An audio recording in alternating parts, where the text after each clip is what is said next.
Hello hi welcome to your Mouni vlogs. అందరూ ఎలా ఉన్నారు, బాగున్నారా? ఈరోజు మన వీడియోలో రెసిపీ వచ్చి స్వీట్ కార్న్ ఫ్రైడ్ రైస్. అది ఎలా చేయాలో ఈ వీడియోలో చూద్దాం. చాలా ఈజీ అండ్ సింపుల్, మన ఇంట్లో ఉండే ఐటమ్స్తో చేసుకోవచ్చు. వీడియోలోకి వెళ్ళిపోదాం. ఫస్ట్గా మనం రైస్ని బాయిల్ చేసుకోవాలి. బాస్మతి రైస్ చేసుకుంటే చాలా టేస్ట్గా ఉంటుంది నార్మల్ రైస్ కన్నాని. పిల్లలు కూడా ఇంట్రెస్ట్గా తింటారు. నెక్స్ట్ వచ్చి స్వీట్ కార్న్ కూడా బాయిల్ చేసుకోవాలి. ఈలోపు మనం ఫ్రైడ్ రైస్ కావాల్సిన ఐటమ్స్ని చూద్దాం.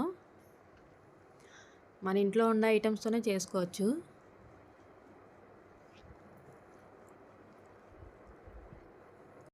ఉల్లిపాయ, పచ్చిమిర్చి, కొత్తిమీర, క్యాబేజీ, క్యాప్సికమ్, వెల్లుల్లి, క్యారెట్, కారం, vinegar, soya sauce, black pepper, oil, salt.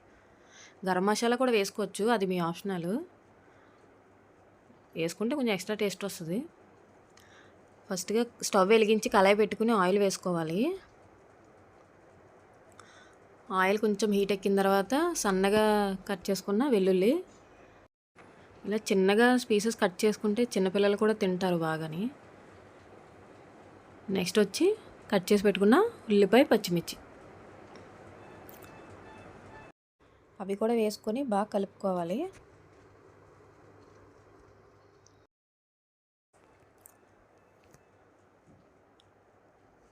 కొంచెం ఆనియన్ వేగిన తర్వాత కట్ చేసిన క్యారెట్, ఆ తర్వాత క్యాప్సికమ్, నెక్స్ట్ క్యాబేజీ, ఈ మూడు వేసుకుని మొత్తం మిక్స్ అయ్యేలాగా ఒకసారి కలుపుకోవాలి.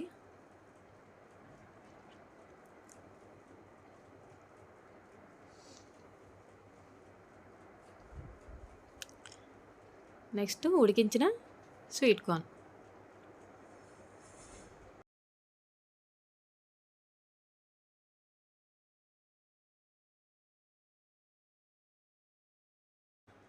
ఒక 10 నిమిషాలు అలా వేగిన తర్వాత సాల్ట్ తగినంత, కారం, పెప్పర్ పౌడర్, ఇది కొంచెం వేసుకోండి, ఎక్కువ వేసుకోకండి. ఈ మూడు వేసుకుని కొంచెం ఒక 5 మినిట్స్ అలా కలుపుతూ ఉంటే మొత్తం మిక్స్ అయిపోతుంది.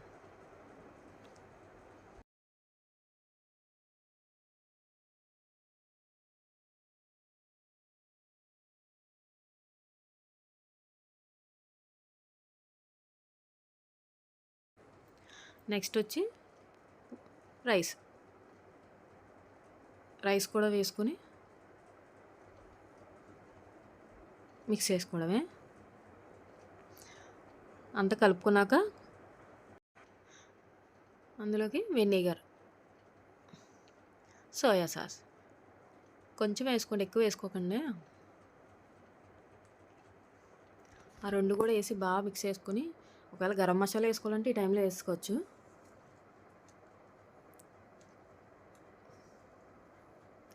బాగా మిక్స్ అయ్యేటట్టు కలుపుకుంటూ ఉండాలి.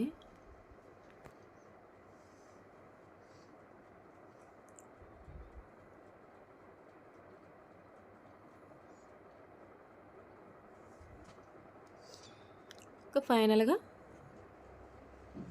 కట్ చేసి పెట్టుకున్న కొత్తిమీరతో గార్నిష్ చేసుకోవడం.